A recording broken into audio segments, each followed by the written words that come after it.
Assalamualaikum warahmatullahi wabarakatuh. Alhamdulillahirabbil alamin. Wa bi nasta'in ala umniyawatin. Wassalatu wassalamu ala asrofil anbiya'i wal mursalin wa ala alihi washabbihi rasulillahi ajmain. Baiklah, kami dari kelompok 2 PKWI 42 akan mempresentasikan hasil atau kesimpulan dari proposal kami.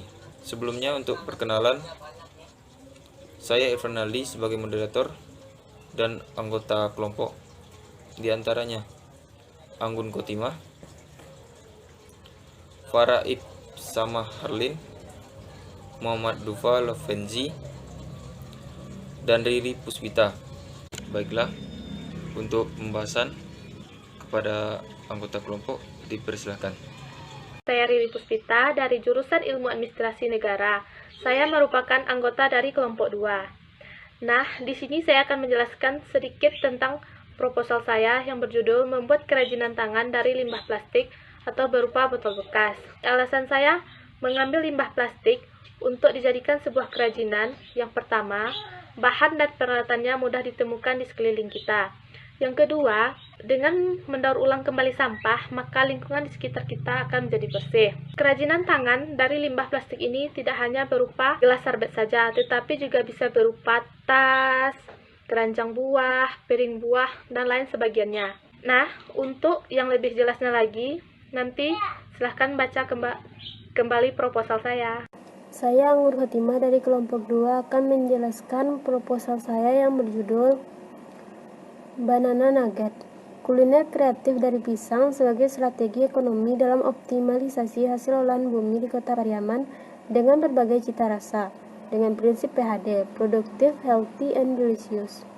Banana Nugget, olahan kuliner kreatif dari pisang sebagai strategi ekonomi dalam optimalisasi hasil olahan bumi di Kota Pariaman.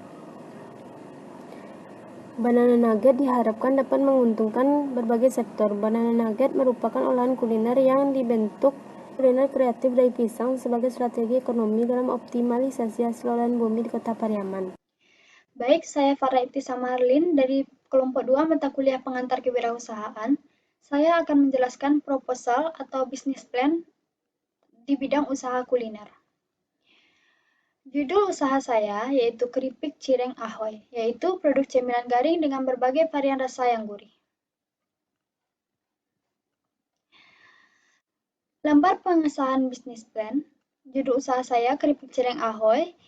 Saya sebagai ketua pelaksana dari Prodi Biologi NK, dan juga pembimbing saya Miss Leni Marlina dari Fakultas Bahasa dan Seni. Anggota saya ada 2 orang, Ayunda Pertiwi dari Prodi Tata Boga dan Gina Fitria dari Prodi Manajemen Pajak. Yang pertama, profil perusahaan. Deskripsi umum perusahaan. Keripik Cireng Ahoy merupakan satu kegiatan usaha yang bergerak di bidang makanan, yaitu pembuatan cemilan garing. Kegiatan usaha ini bertujuan untuk melatih kemampuan siswa dalam bidang kewirausahaan. Riwayat perusahaan. Keripik Cireng Ahoy ini dibentuk oleh kami untuk berwirausaha dan sebagai implementasi dari mata kuliah pengantar kewirausahaan Universitas Negeri Padang. Visi dan misi perusahaan. Visinya, dengan berlandasan iman dan takwa, Keripik Cireng Ahoy dari Farah Kitchen menjadi salah satu perusahaan yang paling maju, produktif, dan berkompetitif di Indonesia. Misinya, yang pertama, membuat makanan dengan kualitas yang rasa yang terjamin. Yang kedua, menciptakan tenaga kerja yang ahli dari kompeten serta memiliki imtak dan iptek yang kuat. Yang ketiga, memuaskan konsumen. Yang keempat, menjadi perusahaan yang terdepan di bidangnya. Yang kelima, memperluas lapangan kerja untuk kemakmuran siswa dan masyarakat sekitar tempat produksi pada khususnya dan masyarakat Indonesia pada umumnya. Jenis usaha yang dikelola, Keripik Cireng Ahoy bergerak di bidang makanan, yaitu pembuatan camilan garing. Kami memilih usaha di bidang makanan karena usaha ini disesuaikan dengan kebutuhan dan dengan skill yang kami miliki, serta faktor pendukung yang memadai untuk mengembangkan usaha ini.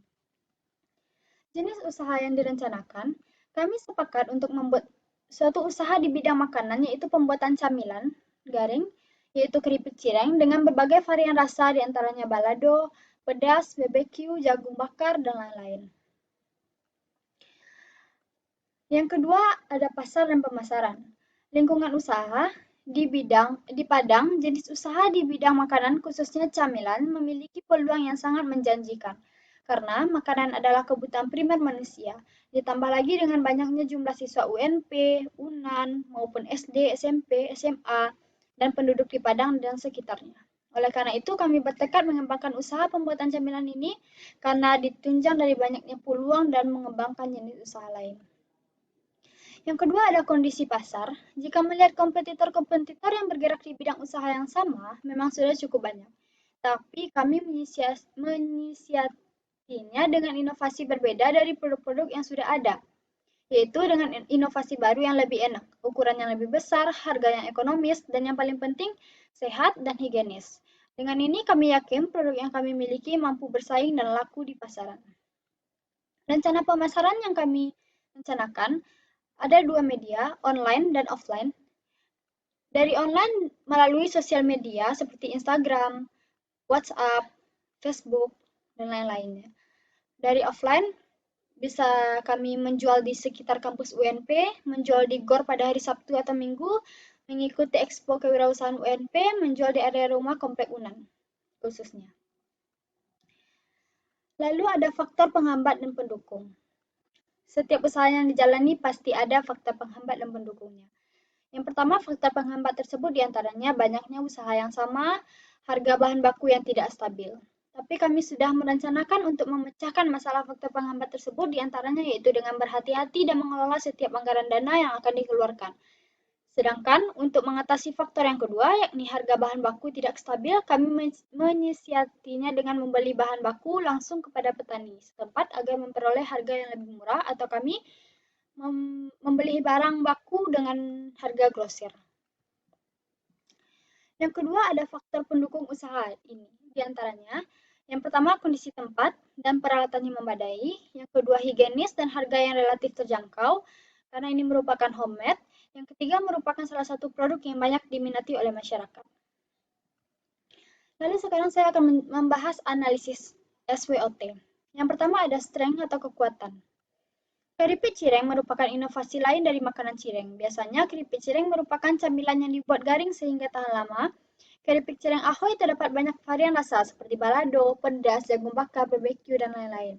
Dan kami akan menambahkan inovasi lain seperti bumbu kacang atau saus kacang yang bisa dimakan dengan keripik cireng ini.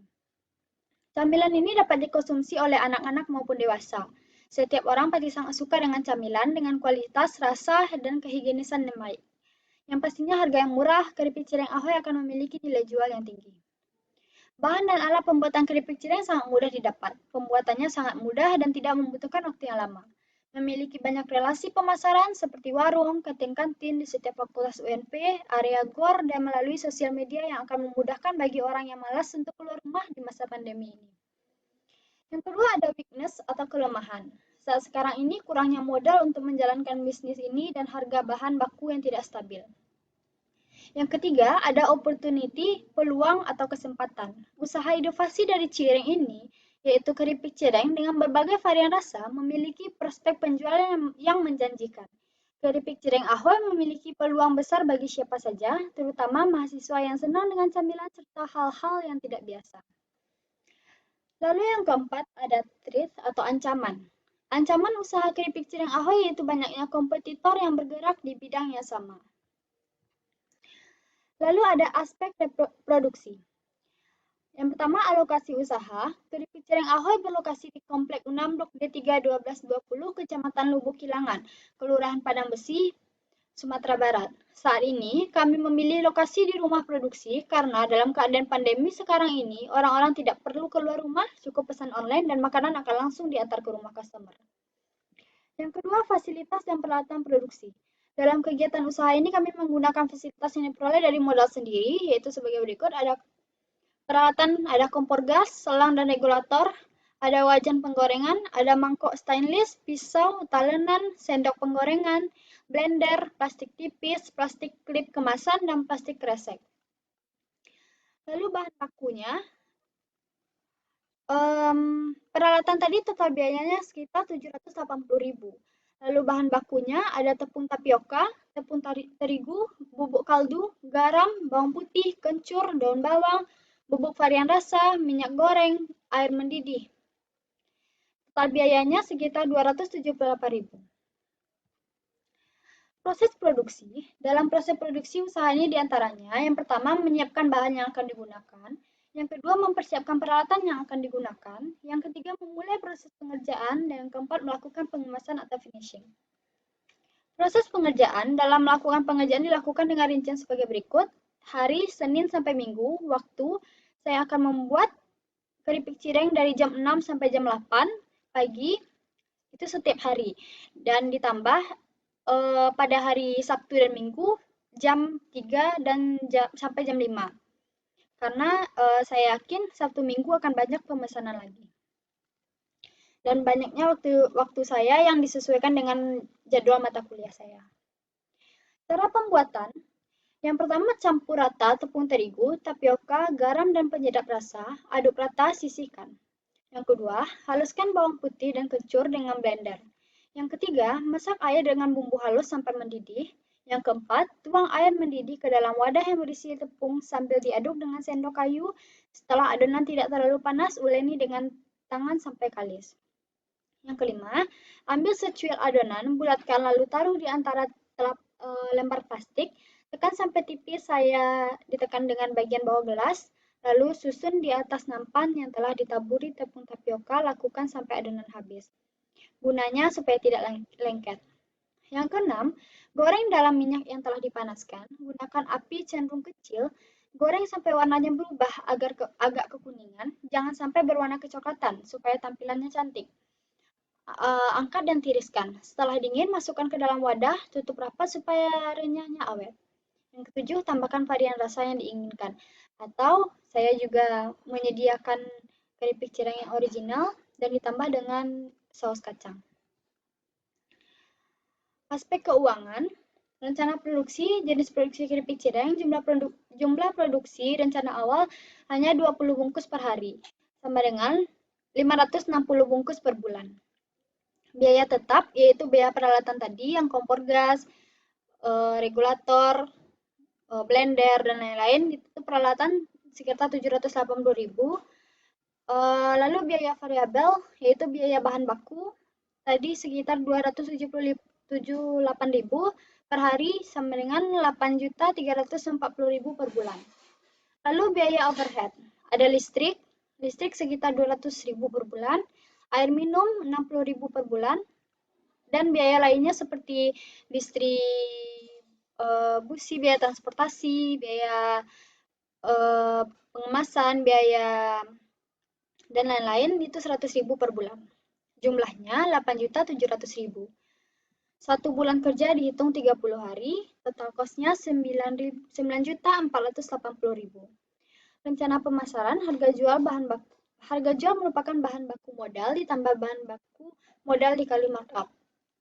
Nah, itu harga jual satu unit atau satu bungkus 18.000. Penghasilan saya sekitar 18.000 dikali 560 sama dengan 10.080.000 per bulan. Laba saya sekitar 600.000 per bulan dan BEP-nya 230 unit. Jadi sekian antisipasi masa depan. Sebagai berusaha yang baik, kami tidak akan membiarkan usaha ini berjalan secara mendatar. Kami akan terus mencoba memperbaiki kualitas pekerjaan kami agar para peminat dan konsumen puas atas produk yang kami buat, karena apabila kualitas produk kami tidak kami tingkatkan, kemudian besar usaha ini tidak akan maju dan terancam bangkrut. Menurut kami, usaha ini dapat berkembang dan akan mencapai keberhasilan. Kami sangat yakin bahwa usaha ini akan maju dan terus berkembang karena dilakukan oleh orang-orang yang mempunyai kualitas dan menjalankan setiap pekerjaan. Kami sadar bahwa usaha ini tidak akan langsung berkembang pesat, tapi akan terus berjuang untuk terus menjalankan dan mengembangkan usaha ini. Sekian dari saya. Assalamualaikum warahmatullahi wabarakatuh. Baiklah, sekian dari hasil presentasi kami. Salah dan janggalnya mohon dimaafkan. Wabillahi taufik wal hidayah. Wassalamualaikum warahmatullahi wabarakatuh.